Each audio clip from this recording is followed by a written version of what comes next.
दोस्तों, आज की ये कहानी सुनकर आपको ये समझ आ जाएगा कि जिंदगी क्या है। एक बार समुद्र के किनारे एक तेज लहर आई और वहीं पास खड़े बच्चे की चप्पल को अपने साथ बहाकर ले गई। ये देख उस छोटे बच्चे ने कहा कि अरे, ये समुद्र तो चोर है, इसने मेरी चप्पल चुरा ली। और वो वहीं रेत पर अपनी उंगली से लिख दिया कि समुद्र चोर है।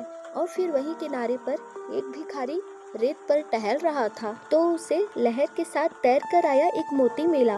उसने वहीं रेत पर लिख दिया कि समुद्र दानी है। और फिर एक दिन उसी समुद्र में एक युवक डूब कर मर जाता है, तो उसकी पत्नी ने उस रेत पर लिख दिया कि समुद्र तो हत्यारा है।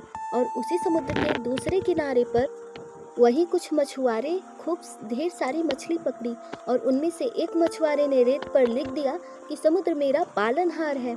और फिर अचानक एक बड़ी लहर आई और उस रेत पर लिखा सब कुछ मिटाकर चली गई।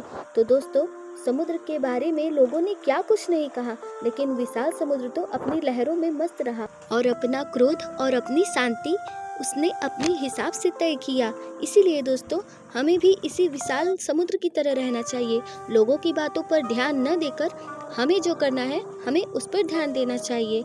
हार जीत, सुख दुख, खोना पाना, इन सब के कारण अपने मन को अशांत ना करें, क्योंकि दोस्तों, अगर लाइफ खुश और शांति से भरी होती तो हर इंसान जन्म लेते समय क्यों रोता। जन्म लेते समय रोना और मर कर रुलाना, इन दोनों के बीच के संघर्ष भरे समय को ही जिंदगी कहते हैं।